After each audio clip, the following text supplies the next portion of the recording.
webinar, What to Expect from Biden's Second State of the Union. Tomorrow night, a large number of Americans will turn in to hear Biden's State of the Union. In fact, last year, as many Americans tuned into the State of the Union as tuned into the NFL games. So that's a pretty big crowd. As presidents before him have done, Biden will almost certainly focus on his accomplishments and on good news. And yet Americans are in a really bad mood. In fact, the NBC poll found that Americans were more pessimistic about the future than they had been at any time in the last 30 years. And according to a new Washington Post poll, most Americans don't think Biden has accomplished much of anything, in spite of a series of victories on major bills. So the president has a big job to do tomorrow night. He is taking his record to a cynical and pessimistic public. Here to help us understand his record and put it in context, we have four great scholars from the Brookings Institution. Before I introduce them, I want to remind the audience that they can submit questions via Twitter at BrookingsGov, hashtag BrookingsSOTU, all in caps. Or you can email questions to events@brookings.edu. First, we're going to hear from David Wessel. David is director of the Hutchins Center on Fiscal and Monetary Policy here at Brookings. Before that, he was economics editor at the Wall Street Journal. His most recent book is Only the Rich Can Play: How Washington Works in the New Gilded Age, the story of opportunity zones. He also runs a weekly podcast here at Brookings called Wessel's Economic Update. Our next speaker is going to be Constance Stelzen-Muller. She is director of the Center on the United States and Europe here at Brookings. Prior to joining Brookings, she was a senior transatlantic fellow with the German Marshall Fund. She writes a monthly column for the Financial Times and has written numerous articles. She also speaks 4 languages, which is very impressive to me. Camille Bousset is Interim Vice President for Governance Studies and Director of the Race, Prosperity, and Inclusion Initiative here at Brookings. It's a cross-program initiative that focuses work on issues of equity, racial justice, and economic mobility for low-income communities and communities of color. Prior to joining Brookings, she was a director at the World Bank, where she led the bank's Financial Inclusion Innovation arm. And last but not least, Bill Galston. Bill is a senior fellow here at Brookings, and he holds the Ezra K. Zilka Chair in Governance Studies. He came to Brookings from the University of Maryland. Like me, he has been involved in many presidential campaigns, and he served with me in the Clinton White House. He is a prolific author, and his most recent book is Anti-Pluralism: The Populist Threat to Liberal Democracy. So I'd like to open our session today with a question for David. Something like, is the economy better than we think it is? Or maybe another way of asking this came in from an audience member. Are we in decline, or are we in recovery, or what? David? Thanks, Elaine. I guess the short answer to that question is it depends who you mean by we. But basically, the latest jobs numbers are really a gift to President Biden. The economy has clearly bounced back from COVID. The president will remind us, I'm sure, that the country has created 12 million jobs since he took office. That's more than jobs have been created in the first 2 years of any presidential term. He'll remind us that the unemployment rate is now lower than it's been in 50 years. And for African Americans, the unemployment rate remains higher than for whites, but it's near the low since we started keeping track of that back to 1972. So he can honestly say that if you look at the big picture, the economy is doing pretty well. But I think he has to be careful for a couple of reasons. One of them you referred to. People are kind of unhappy, and people don't like to be told that they should feel better than they do. Now, I think some of the angst in the country is economics. People are worried about the price of gasoline. They are worried about the price of eggs. And for many people, their wages have not kept up with inflation. But I think some of this is not related to the economy. It has to do with the lingering effects of COVID, which was so disruptive, concern about mass shootings, anger at the polarization of Congress, all the things that are cultural issues that go well beyond the economic. And I think his second thing he has to be very careful of, chances are the economy is going to slow from here. Now, the odds that the Fed can bring down inflation without a recession are growing, but they're not for sure. And it would be very awkward for the president to boast about the economy, to declare mission accomplished, only to see the unemployment rate rise in the months ahead and maybe even a recession. I think he should mention inflation. And if I were him, I would say that's the Fed's job, and I back an independent Fed. Not only is that good economics, it's also good politically, because if we get a recession, he can say it's their fault, not mine. I'm sure he won't give them credit if we avoid that. And then I think the second thing he has to do tonight, and you referred to it, is it's amazing how few people appreciate just what was accomplished in the last year in Congress. The Infrastructure Act, $500 billion, the CHIPS and Science Act, $50 billion, the Inflation Reduction Act, which is really should be called the Climate Change Attack Act. I looked at that same poll that you mentioned, and 62% of the people think that not much or little has been accomplished by Biden, but that's very partisan. 22% of Democrats think little's been accomplished. 93% of Republicans think nothing's been accomplished. She's not going to convince them. I think the key to him is that 66% of people who describe themselves as independent believe that very little has been done. So it behooves him to illustrate to people that things are happening. The investments that the government is making are beginning to show up in our economy, and more of them will show up in the next couple of years. And I think he will talk about that.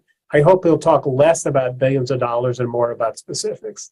And finally, one other thing that I think he should highlight, and he may, is the efforts the administration is making to make the American economy more competitive. Two good examples. One is it's now possible to buy hearing aids over the counter. That was a long fight to make it more competitive. And secondly, the Federal Trade Commission is trying to ban non-compete contract clauses in labor contracts. So just because you work for one McDonald's doesn't mean you can't go work for another McDonald's or for Burger King, up and down the chain. And I think those are kind of market-friendly things that the administration is doing that probably people don't recognize. And, let me ask you one follow-up, David. When this money gets put out, particularly in the Infrastructure Act, I mean, right now, the engineers are barely starting to draw up plans for these things. Will Biden ever get credit for that, or are the time lags just too long? Well, I think he'll try to take credit, as he has done in the last week, going to talk about the tunnel under in Baltimore for the railroad and the tunnel under the Hudson River. So I think there will be fake ribbon cuttings, announcements of semiconductor fabs being built in Arizona, Texas, Ohio. People may not actually see the construction starting, and so you're right that it's going to be difficult for people to tangibly feel the credits, people being employed. But I'm sure he'll do everything he can to call attention to them, and the press has been cooperative on that. It has been. Constance, a lot of people don't realize that as much attention as we pay to the president and domestic policy, et cetera, he or she, well, someday she, spend an enormous amount of their day on foreign policy. I mean, that really is a huge part of the job. And I'm always, having worked in many presidential campaigns, as has Bill, we spend all of our time practically on domestic policy. And then when we are lucky enough to get a president elected, it's all on foreign policy. So this is really the big part of the job. But can you talk to us about how you'd evaluate Biden's leadership in the world? Sure. Thank you very much for asking me to join you. I find it rather touching that as a German, I'm commenting on the Biden administration foreign policy, but I suppose it's rather fitting since it does touch on Europe to a great degree. So the Biden administration, like pretty much every administration before it, came in with some very firm ideas about what it was going to do and what it was not going to do. Right? It was going to focus on China, and it was going to step back from the Middle East, and it was going to probably make sure that the Europeans, could take care of themselves. As we know, life had other plans. And the way I would summarize this first year of Biden's foreign policy is with a triple A, but not in quite the way you think, not as a grade, but I would say it was about anger, anguish, and amazement. Let me explain what I mean by that. Right after his inauguration, there were a series of summit meetings with the allies in Europe that made everything look as though this would be a very calm, peaceable relationship. There was going to be some sort of a professional reset with the Russians. And then came the AUKUS deal, the submarine deal, where the Americans switched out French suppliers for themselves in a submarine deal with the Australians, showing just how much the heating up of strategic competition with China was on their minds. And that made their French allies very, very angry, and some of the other European allies very apprehensive.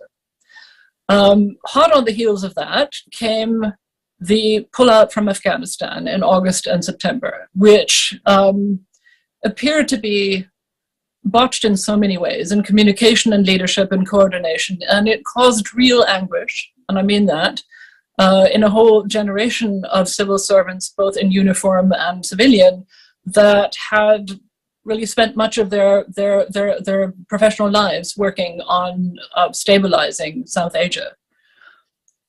And those two things did not seem like good augurs for the future of the transatlantic relationship and NATO. And then came the increasing signs of Russia planning something quite nasty with regard to Ukraine. And suddenly you got the sense of this enormous machinery of transatlantic cooperation wearing quietly into action.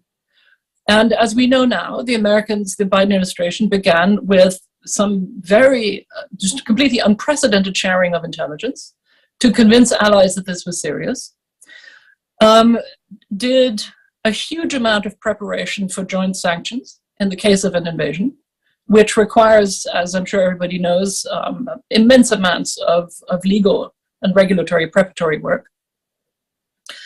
And finally, when the day came of the invasion on February 24th, the administration leaped into action together with the allies in Europe, froze Russian central bank assets over a weekend. And at this point, 11 months later, as we're nearing the anniversary, we're seeing a just unprecedented amount of American support for Ukraine and for Europe. A total of $51 billion in American support for Ukraine, for which comprises humanitarian, financial, and military support. The whopping majority of that is military at $25 billion, but the humanitarian and financial support at $10 billion and $16 billion, one does lose track of these numbers, is not nothing. And the other thing that has been truly remarkable to watch for experts in the transatlantic space is just how seriously the administration took Europe and the European Union as sources of leverage for American power in a conflict with Russia that is waged with non-military means. In other words, through sanctions. And acknowledging the relevance of Europe in hosting refugees and participating in the sanctions and paying a price for them in the form of an even higher inflation and gas prices than in America. And finally, the EU's role in reconstruction. All of that has been really quite tremendous.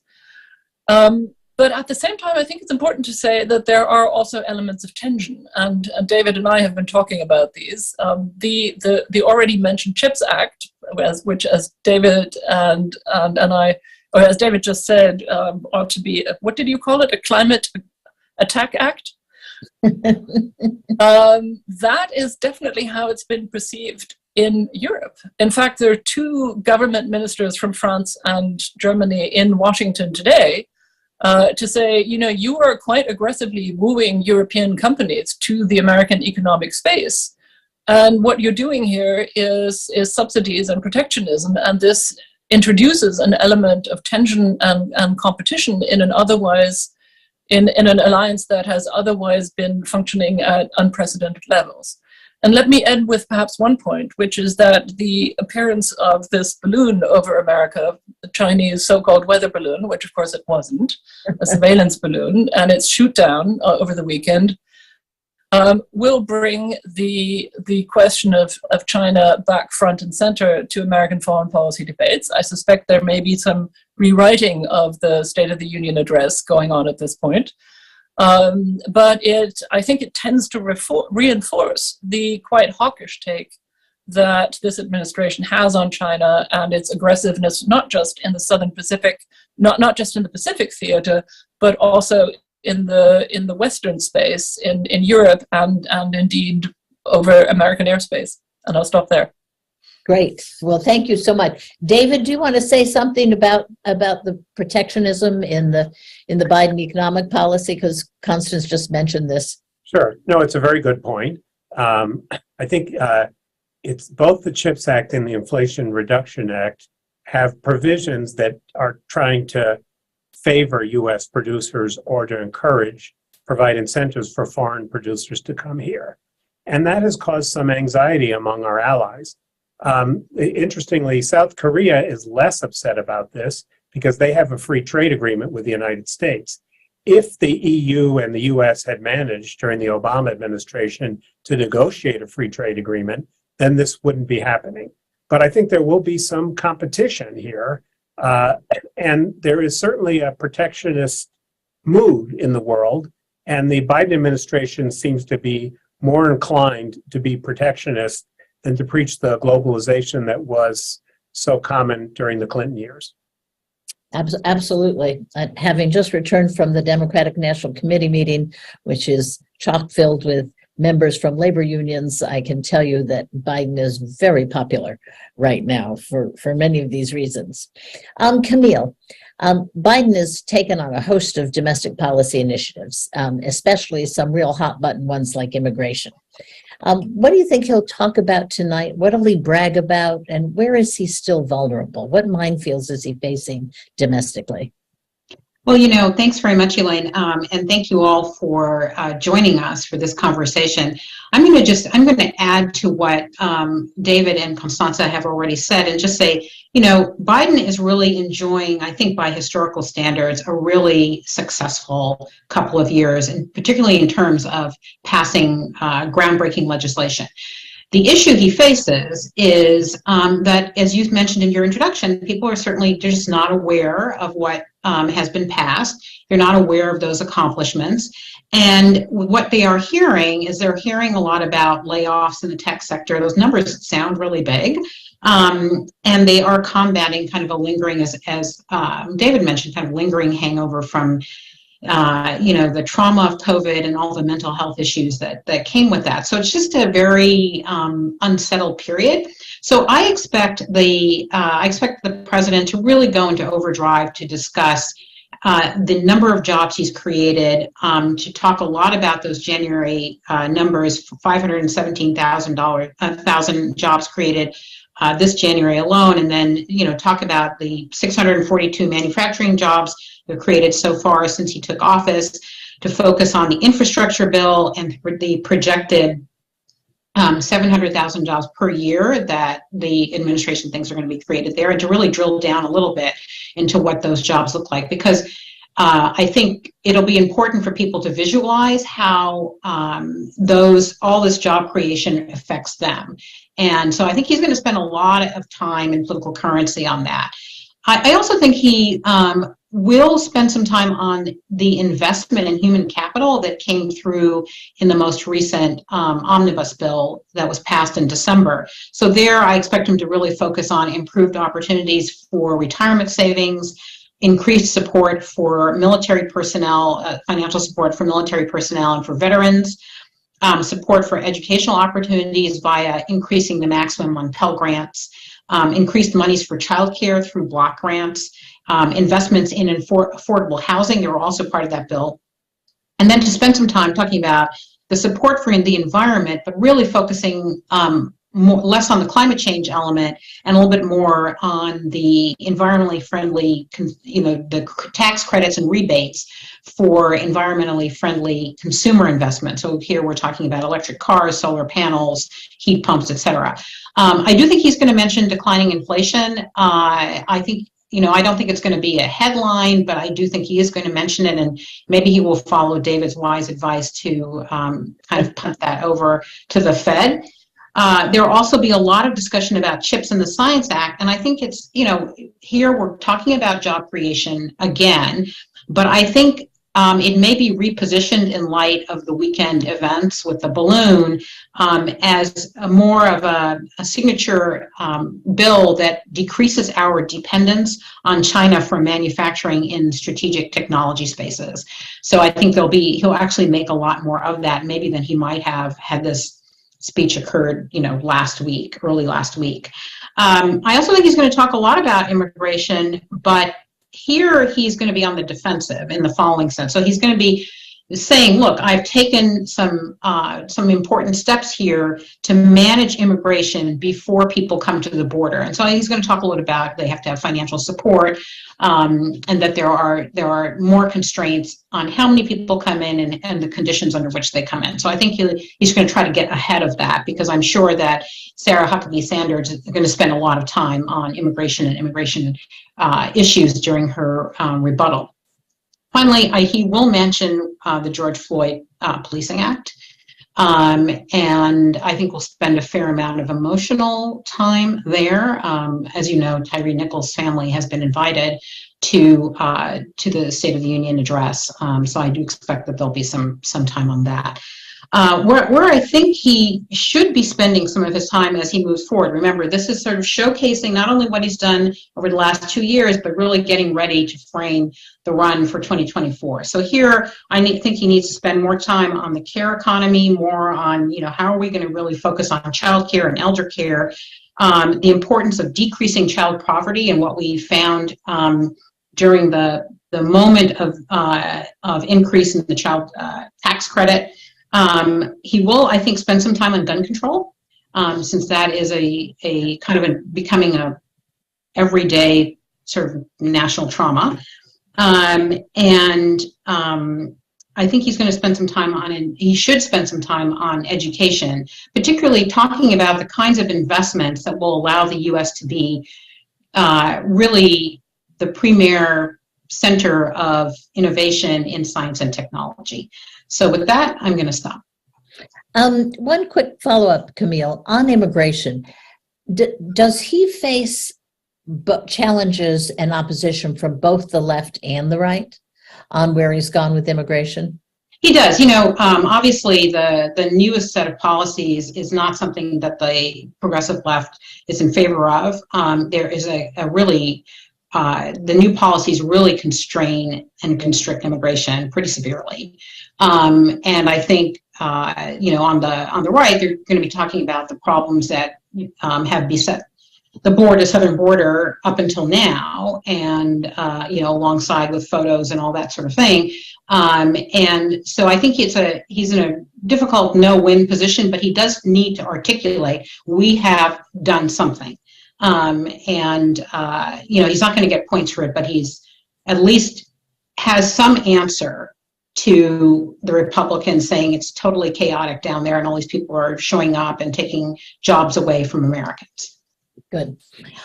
Bill, you and I had the same experience in the Clinton White House. That was the experience of circling around the speechwriter's office, trying desperately to make sure that we got our one line or one phrase on our policy into the State of the Union. It was quite an experience for sure, and a lot rode on that, on being successful at that. Step back for a moment, though, would you, and talk to us about the role of the State of the Union at a presidency's midway point after the midterms, and as he is looking forward to perhaps a re-election campaign. So to be precise, the midway point of the president's first term, Right, because the midway point of the president's second term is a very different matter. If you are where Joe Biden is right now in the trajectory of your presidency, you have to pay attention to the different tasks that you must accomplish in the speech. And when you're preparing a reelection campaign, you have an additional task. And it may or may not be fully compatible with the other things that you have to do in the speech. So what does Biden have to do right now? Well, number one, he needs to shore up his credibility as a candidate. Because if you look at the public opinion polls, majorities of Democrats, Republicans, and independents think he is too old to do the job. And one of the really important things that he must convey in this speech is the kind of strength and coherence of delivery that does what can be done to dispel that impression. Because otherwise it could be a major impediment to his reelection. So the mode of delivery, I think, is more than ordinarily important in this speech. Secondly, he has to make some decisions about what the agenda for the second half of what he hopes his first term, what he hopes will be his first term, will be. Will it be a very expansive agenda? Will he try to put back on the table all of the things that didn't get enacted into law during the first 2 years? Or will he focus more on the implementation of what has already been accomplished?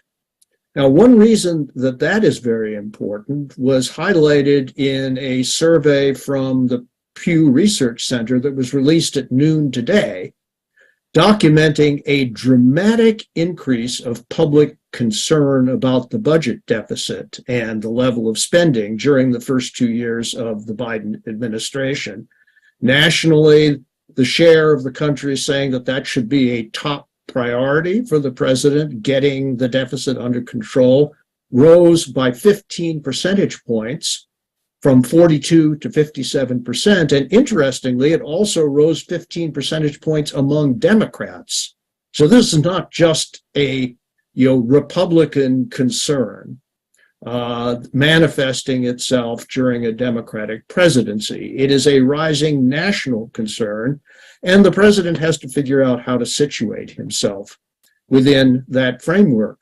He also has to figure out, and this goes back to the essay that Elaine wrote for Brookings in her opening statements. How do you situate yourself in this complex force field between your sense of what you've accomplished and the American people's sense of how the country is doing? So to be very basic, will the president say that the State of the Union is strong? Which is what presidents traditionally say. This may be going against the flow, but if anybody were to ask me, I would say he should say the State of the Union is getting stronger. But I would not advise him to say that the State of the Union is strong, because 2/3 of the country won't believe him when he says that, and he will diminish his credibility if he tries to tell people what to think about what they're seeing and hearing when they've made up their minds about that, and where they will change their minds only in response to experiences that they have and not in response to the president's words. So he really needs to figure out he really needs to figure out, both in tone and in substance, how he will orient himself vis-a-vis the mood of the American people and the political imperatives of a reelection campaign. And in that context, and in conclusion, he could do a lot worse than to look at how the two previous Democratic presidents who faced new Republican House majorities adjusted to that. I'm talking about Bill Clinton and Barack Obama. And they responded by underscoring their commitment to bipartisanship and by doing what they could to emphasize that bipartisanship was not simply something they planned to do, but something that they've already been engaged in. And in Biden's case, that's a very easy case to make because, in fact, almost all of the significant legislation that was passed in years 1 and 2 was done on a strongly bipartisan basis. Besides which, the American people see squabbling in Washington as not about them, but about politicians.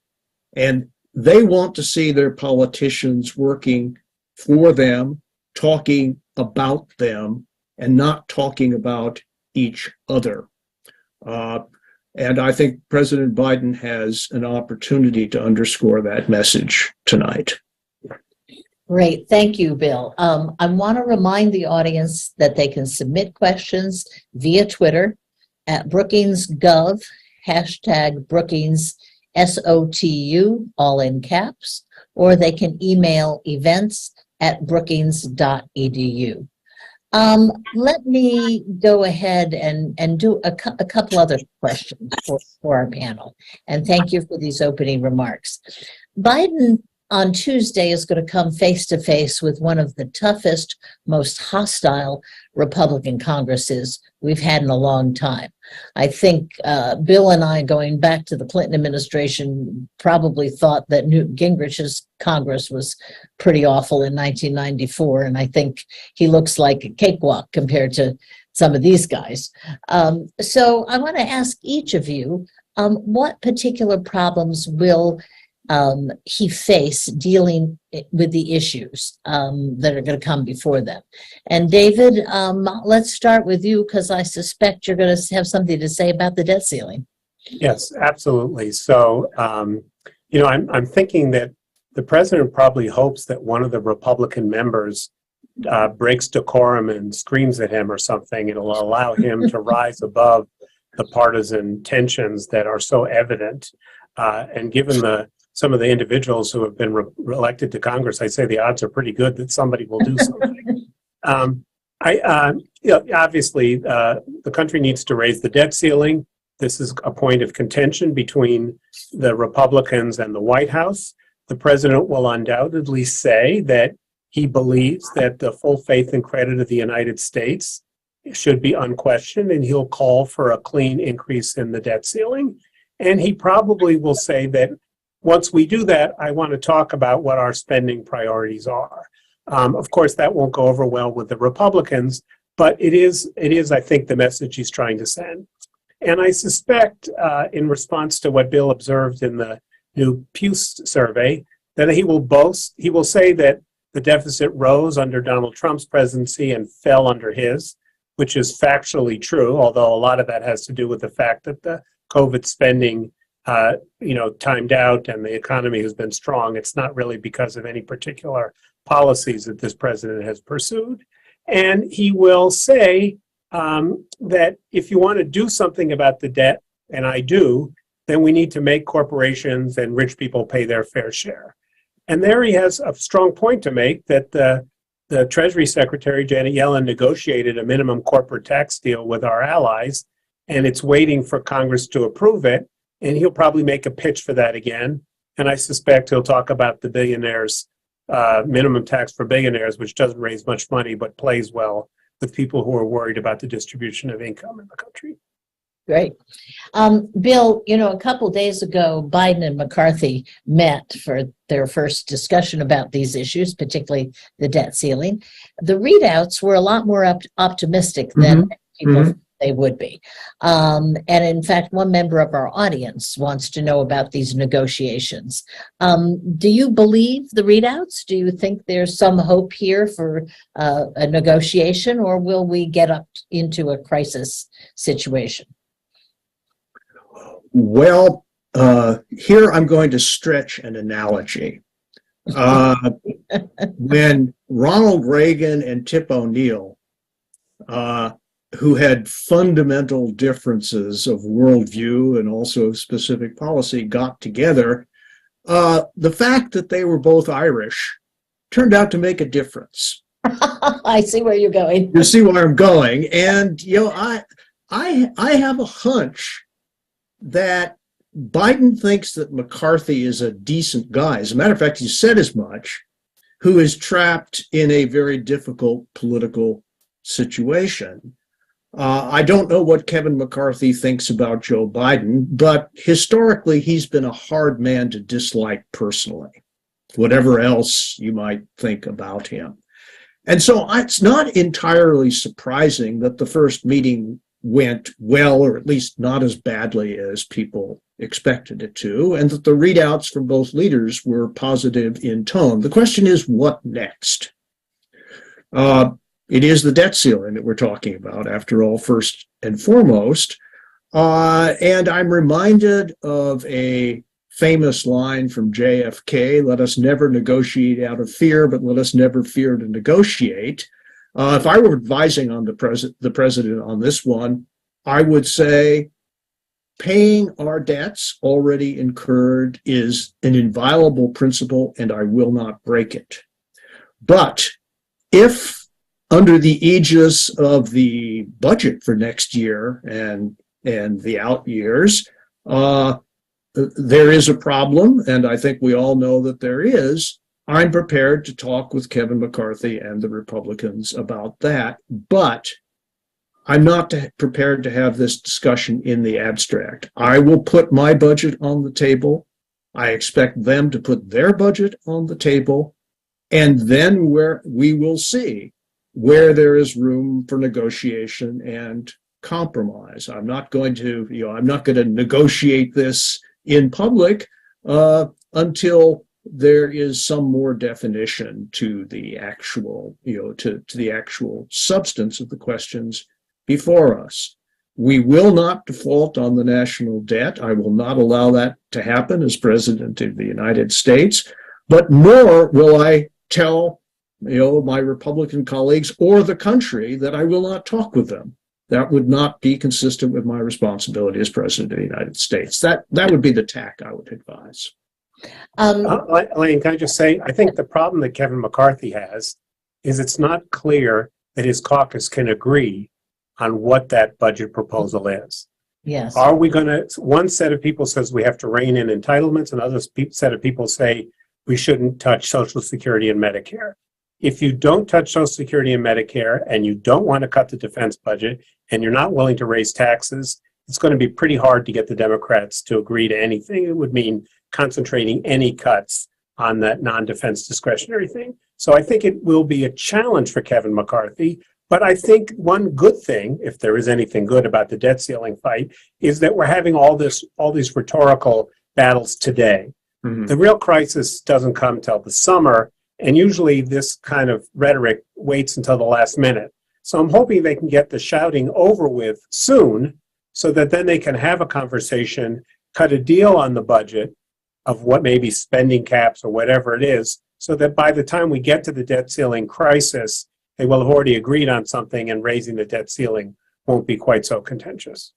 Good. Yeah, Bill, quickly, I want to get quickly. I think there's a decent prospect of that. The Republicans have been very critical of the Democrats, but not just the Democrats, for failing to get budgets done on time, appropriations bills done on time. Well, if they really want to be returned to regular order, they have an obligation to produce a budget framework by April 15th. Are they going to hit that? It'll be pretty embarrassing if they don't. And but once they do, then the serious conversations can begin. So in this same vein of this, how is he going to deal with the Republican Congress? Camille, is there any hope for domestic legislation? If so, what would be your best guess for a bipartisan domestic settlement? So I think the answer to your question is generally that it's going to be very challenging to pass domestic legislation. But I want to go back to the conversation we just had here with David and Bill, only to note that the substance of the debt ceiling negotiations, I think, will be pretty scarring for Republicans, because when you have to start talking about the kinds of programs that you're going to be cutting, that that will just be a target and will not reflect well on them and their constituents. So I think that will be quite scarring. And as a result, and I think in the end, the Republicans really are on the back foot here. So we're not going to default on our debts. So they'll have to accept some kind of minor compromise and move on. But just the act of negotiating, I think, will be very, very scarring for them. So I mentioned that to say that any subsequent kind of legislative movement will be affected by what happens here. And I think it'll be very, very hard. It happens in the debt ceiling, I think, very hard to move things forward in a truly bipartisan way. I think what's next up is likely to be, and I will turn this over to Constanza to talk about it, but I think what's likely to be up next is actually what is our posture with respect to additional funding for Ukraine. The war is not going to go away. It's not going to end, in June or July, unfortunately. Doesn't look like it. So there's going to need to be another set of infusions. And that already is a schism within the Republican Party, and that's going to end up being a pretty scarring fight too. And so, and then you're also going to have a lot of hearings and that sort of thing. So what I actually think is going to happen is the well is going to be poisoned by the debt ceiling negotiations, and then again by debate over Ukraine, and it'll just be incredibly difficult to move things forward. Well, you did anticipate my question to Constanza, which is what happens to Ukraine? I mean, how much more money do they need? How can they survive a softening of support in the Congress, particularly as we see in some pieces of the Republican caucus in the Congress? What do you see for the next year in this? How much time do we have? This is one of the hardest questions in foreign policy generally, and there are no easy answers. I think the choice that the Allies are staring at, and where I believe neither the administration nor the Europeans really have made up their minds, is whether they ought to pursue a path of prudence, of slow incrementalist turning up of the heat, colloquially known as boiling the frog, for the sake of avoiding escalation by Putin, or whether they should enable Ukraine to do a big push to prevent a spring offensive by the Russians that might reverse their territorial gains, and conversely allow Ukraine to retain full control over its territory, not just to back to the line that Ukraine stood at on February 24. Remember that at that point, Russia was holding nearly a fifth of Ukrainian territory for about the better part of a decade because of its proxy war in Donbass and Luhansk. And then there's a special debate around Crimea, which is very heavily guarded, but is meaningful both to Russia and to Ukraine, and which of course is Ukrainian territory, to be very clear. And I think it's the numbers that I was citing earlier, this staggering total of $51 billion American support overall for Ukraine represents, of course, a front-loading of the budget for Ukraine in the knowledge that a Republican-dominated Congress might make that kind of commitment much more difficult. I think actually, interestingly, the midterm elections haven't really made it that much easier for that group in the GOP that thinks America should have nothing to do with Ukraine, or for that matter, isolationists on the Democrat left, because so far the Americans' path in Ukraine, the administration's path in Ukraine, enjoys bipartisan support in the Senate, where the Senate minority leader and other senior GOP senators have made it very clear that they support this. And a poll from Gallup that is just out today suggests that there is widespread, in fact, that American support for seeing Ukraine, even through a prolonged engagement and conflict, has not really budged. That said, it is softest on the Republican side. So the question really resides with the dynamics in the House in the House GOP, the question of whether the majority leader, Kevin McCarthy, in the House has purchase over his MAGA wing, which is fiercely anti-support for Ukraine, and then whether the Senate minority leader, Kevin McConnell, has any purchase over the House majority leader. So this is a complex intra-GOP dynamic that I think is only beginning to play out. And obviously, there's a lot of Europeans and Ukrainians very curious to see how that will go. But it seems to me that the GOP's majority in the House is so tight that they don't really have much leverage, and nor, in fact, does the MAGA wing.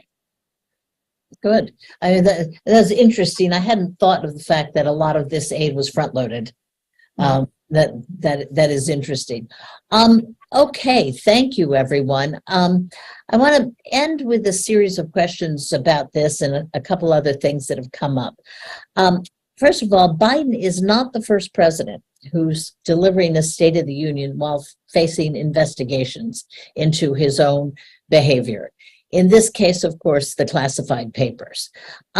Is he going to talk about this? Should he talk about this? I'll go to Bill first, but anybody else can chime in. Bill? In the interest of time, I will answer your question with 2 words, actually 3 words: no and no. He'd be crazy to talk about it. Why would he? Besides which, just to return to a previous point, the American people see all of these investigations as just one more manifestation of a politics that is about the politicians and not about them.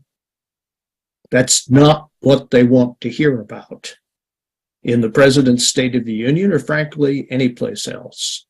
Of course, there are always partisan feelings, and no doubt the people who wouldn't vote for Joe Biden if he were the last man on earth standing, would love to hear about the investigations and would love to have him create a predicate where they can elevate those issues even higher than they are. Why should the president open the door to that kind of conversation? Elaine, can I ask, any other opinions on this? Yes, go ahead. I agree with Bill, but Elaine, can I ask you and Bill a question? Why do people in the administration feel so strongly about getting some line in the State of the Union address? I mean, is it just sort of internally it helps to say, well, the president mentioned this, or does it really make a difference? It always struck me that's what lends to these horribly long laundry lists where everybody gets their sentence in and American people may be turning on at the beginning but be falling asleep by the end. I'll answer. Why don't you take a crack at that? Because I did this so many times. Say something. It is important because most of these policies at the presidential level involve moving the massive bureaucracies of the U.S. federal government. And so they are like moving ocean liners, it's just very tough, very slow. If the president says it, you can go to the assistant secretaries, the deputy assistant secretaries, the SES career people in charge of agencies and said, look, the president said it. And I promise you, being able to say the president said it is a lot more useful than going there and saying Elaine said it. And so that's why it is so important to get that marker in the State of the Union, get these words out of the president's mouth. And you're right, it makes for some pretty boring stuff, but it's got an important governmental function. Yeah. Bill, the long and the short of it is, David, it has nothing to do with moving Congress. It has nothing to do with moving the American people. It has everything to do with moving members of the president's administration and the bureaucracy in your direction. And remember, there's a lot of those. There's a lot of those. Camille, let's turn to a slightly different topic that's front and center, which is how does the Tyree Nichols death change the dialogue on policing in America, if at all? So, good question. I mean, I think when we're thinking about, you know, the Tyree Nichols death, I think one of the things that we have to keep in mind is that the Tyree Nichols death was a the federal legislative agenda, I would say that, in the end, we're likely not to get any kind of police reform bill, just because of the dynamics, particularly in the House. But I think what it does do is it, again, elevates the issue of police brutality, and does provide some options for governors and people at more local levels to address that problem. But I still think that, although I know that President Biden will talk about Tyre Nichols and talk about the George Floyd Policing Act, the fact that when there was actually an opportunity to pass it earlier, there was bipartisan agreement on 3 points having to do with policing, and we weren't able to get it done then, I think does not augur well, at least from a legislative perspective, for getting anything done in this area. Bill? Yeah. Camille, you may very well end up to be right. As a matter of fact, my money's on your being right, but let me just bolster a little bit the argument for the possibility that something is going to get done.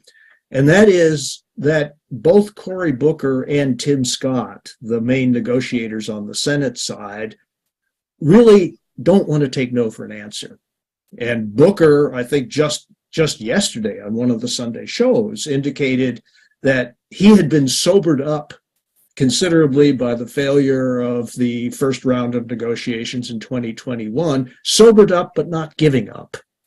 And he wants to get done what's possible, even if it's less than what he wanted 2 or 3 years ago. And I wonder, there have been a number of instances in this Congress where an agreement struck in the Senate turned out to have an impact on the House. If Scott and Booker can actually come to an agreement that is endorsed by the Senate, that could change the dynamics in the House. I like that. And, I actually hope you're right. I hope I'm right too, but I'm not betting on it. I have a question for Constance, which I was going to ask anyway, but actually came in a much clearer way from an international member of our audience who wrote in fact, over the weekend. And here's what they ask. Why is the United States more keen on vanquishing Russia instead of finding a ceasefire and putting the two sides at the negotiating table? Now, there's an implied some position implied in that, but I'm curious as to your reaction. There's a lot implied in that question, and I'm actually grateful for the chance to respond to it, because there has been some disinformation going around that in fact involves colleagues of ours, Fiona Hill and Angela Stent, who are being misquoted by the German right and the German left as sort of star witnesses, as it were.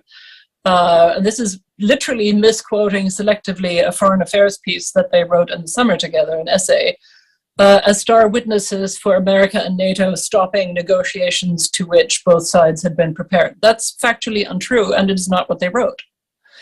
And the truth is that on both sides, the Americans and the Europeans have been engaged in permanent attempts towards diplomacy, have been saying that they will, of course, support Ukraine, and Ukraine will have the last word on whether and when there will be any negotiations. But there have been continuous conversations, including with the Russians.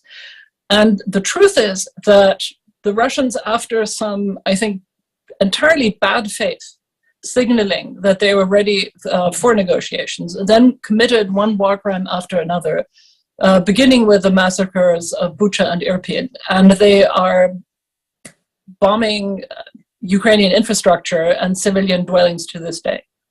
They have tortured and deported soldiers, civilians, children. I mean, the list goes on. There is now a serious movement underfoot in the West to organize a special tribunal for war crimes and the crime of aggression. And we will, in a couple of weeks, have a Breyer lecture at Brookings on this topic. So, the space for negotiation is somewhat constrained, to put it very mildly, by Russian behavior itself. And there is no good faith offer of the Russians to negotiate right now. All offers, in fact, have been accompanied with overt statements by the Kremlin that negotiation means Ukrainian capitulation and the end of Ukrainian nationhood. I hope that answers that question comprehensively. I think it does very strongly, and I thought it was an interesting question. David, before we go to the audience, one last question to you, which also does come from the audience as well. And this person is interested in any new tax proposals. Could we hear what new tax proposals, if any, could we hear from the president? I don't think we're going to hear anything new from the president. He will repeat all the proposals for increasing taxes, particularly on corporations and wealthy people, that he made in his last budget, and they'll be reiterated. Perhaps he'll talk about the need to, his belief that we ought to extend some tax increases, some tax cuts that expired, like the child tax credit, which was expanded during COVID and which the Democrats had hoped to make permanent. But I don't think this will be a new tax agenda speech or budget.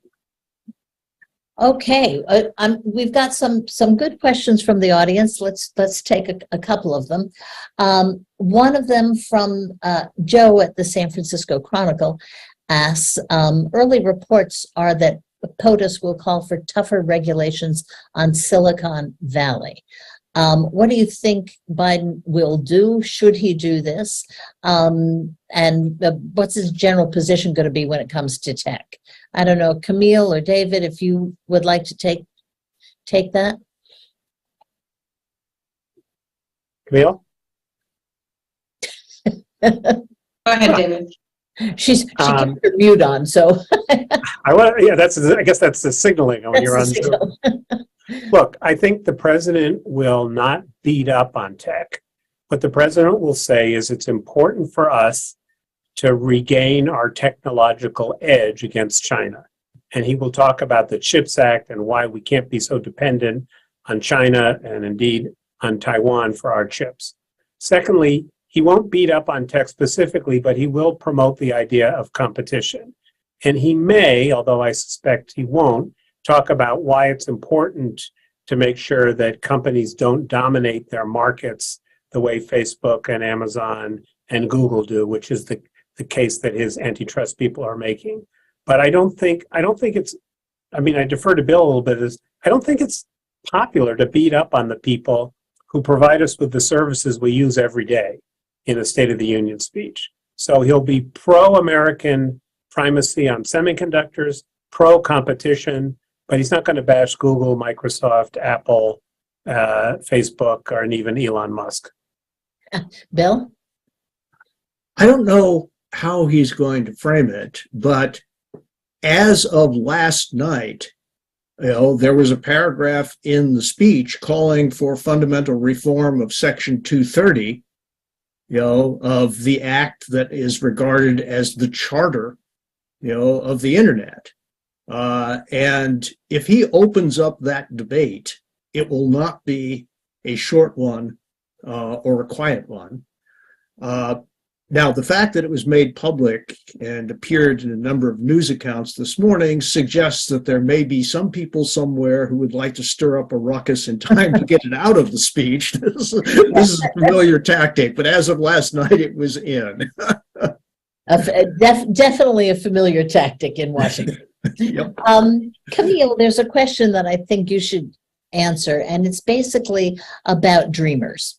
Okay, and speculation that there might be a new Gang of Eight around that might be able to come to some bipartisan agreement on dreamers. Do you think that this is? Have you heard this? Do you think this is possible?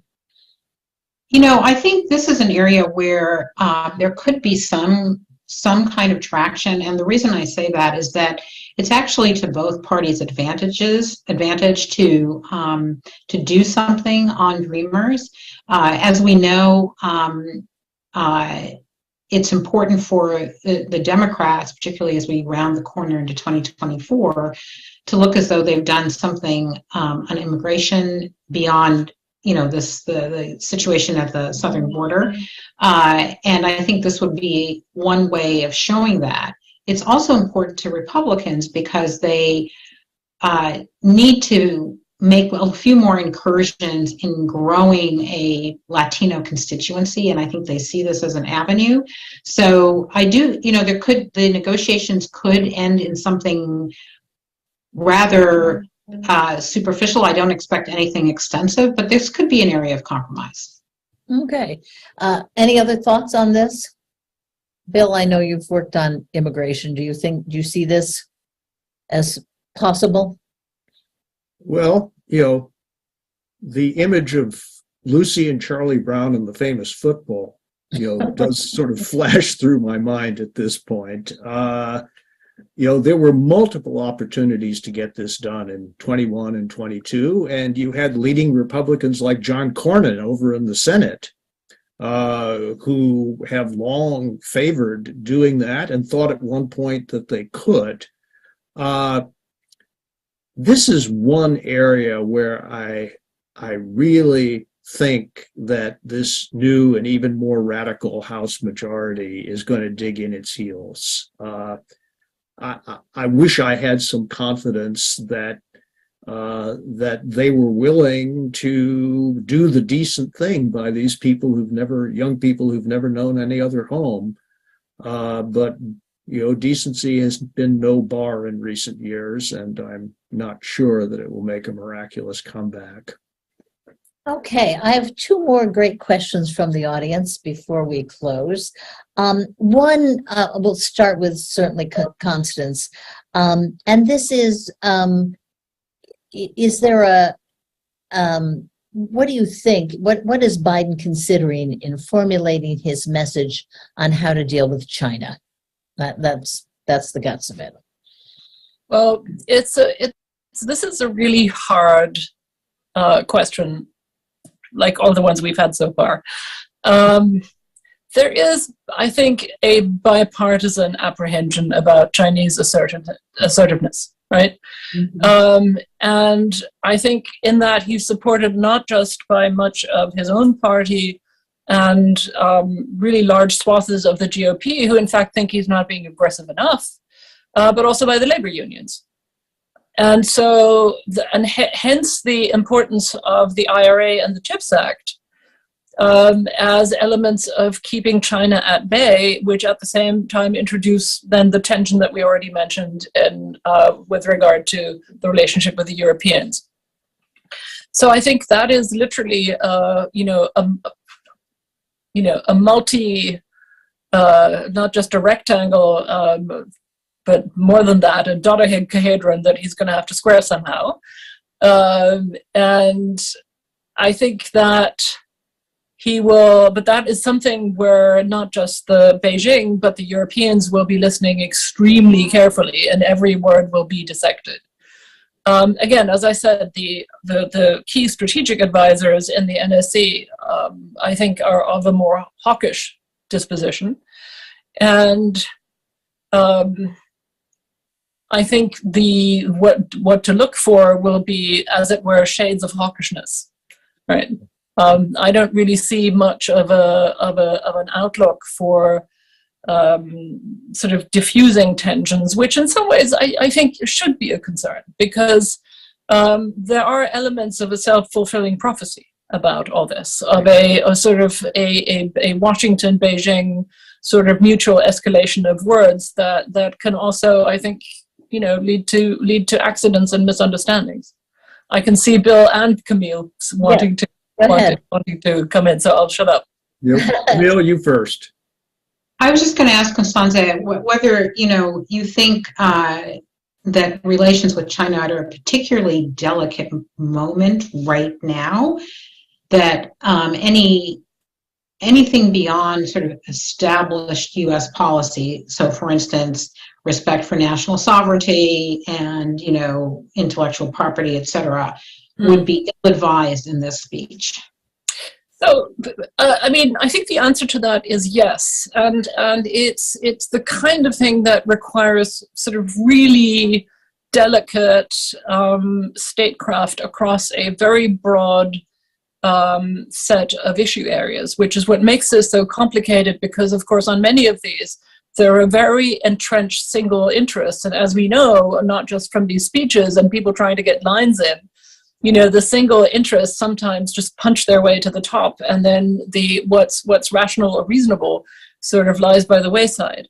But what you have here, at least from the vantage point of the European that I am, is sort of one of the most complicated aspects of the strategic competition paradigm that the Biden administration has embraced, which is that strategic competition with a neo-imperial authoritarian Russia is one thing, because we've actually managed to decouple from its ability to weaponize interdependence against us in very significant ways.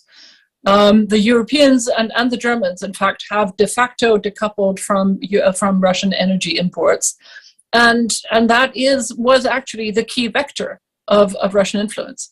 Whereas interdependence with China, economic interdependence, is very real, and not just for Europe, for whom decoupling is not an option. De-risking, I think, is the more intelligent way to put it.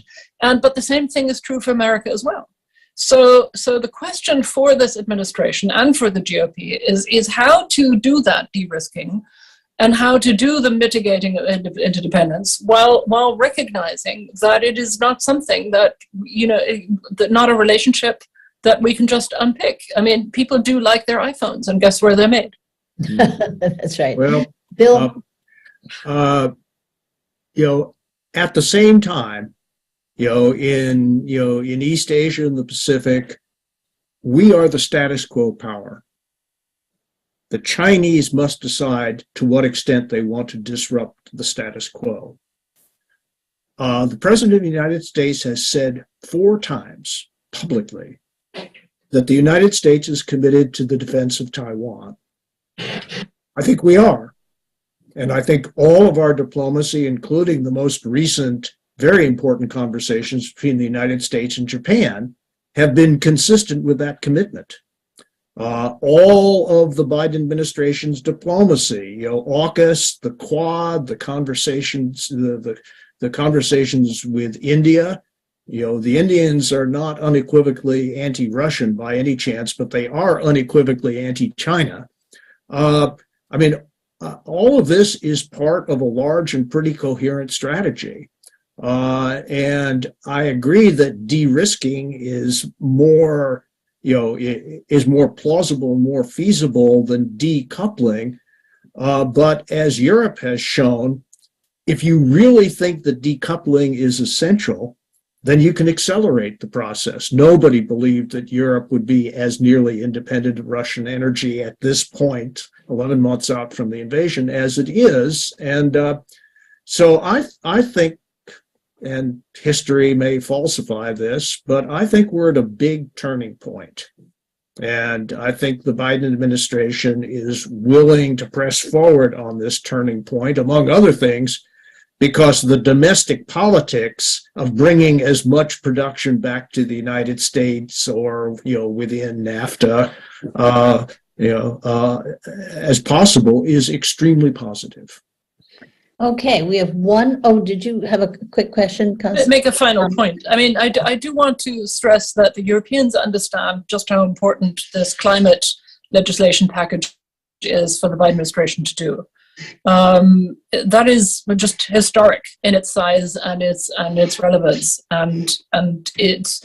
I think I get a sense that in Brussels and here people are determined to iron out the sort of disruptive competitive elements. Mm-hmm. But there is another aspect to Camille's question about China that I omitted to mention and that I think is important here, which is that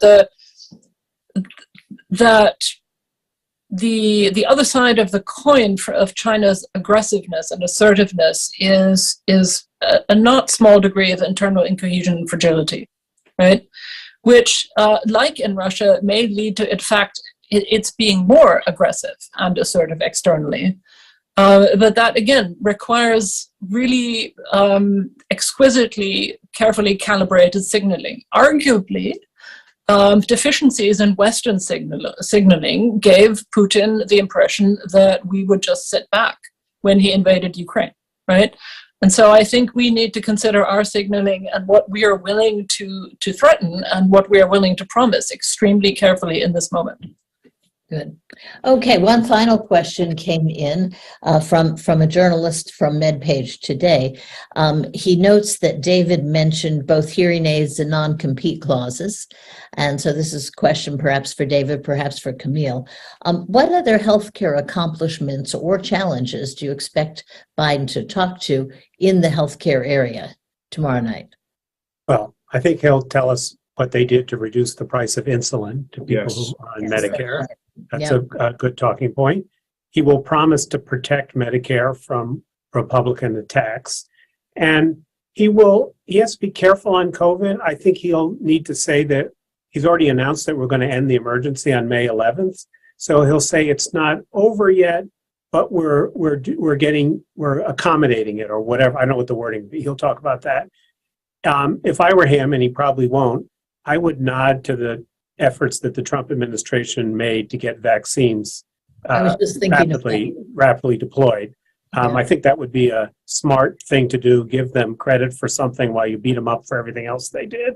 But I think talking about COVID is tricky because you can't say it's over. My mother-in-law just got diagnosed with COVID yesterday, and we're all dealing with masks on the subway and all that. But you also want to convey correctly that it's a lot less serious now than it was a year or two ago. Right. Camille, anything you'd like to add? I think, one other thing he might mention in the bill, sort of as a kind of a veiled reference to the Dobbs decision, is the extended coverage for pregnant women, Oh, yes. coverage for pregnant women. So I think that may also just be a kind of a signaling for folks who are concerned about the Dobbs decision as well. Yeah, and I would imagine there'd be more discussion about abortion than tomorrow night than we've had here, given its potency in the midterms. Just one other thing, Elaine. Yeah. Underscoring President Trump's role in the development of the vaccines would also be a very sly intervention into the emerging Republican primary, because Mr. Trump is now running away from the whole issue of vaccines and vaccination as fast as he can. And so reminding people of his central role in the accelerated development would be a twofer. You bet. Well, listen, thank you, everyone. I think our audience can appreciate, if they didn't before, just what a mammoth job it is of putting together a State of the Union, because I'm sure there are many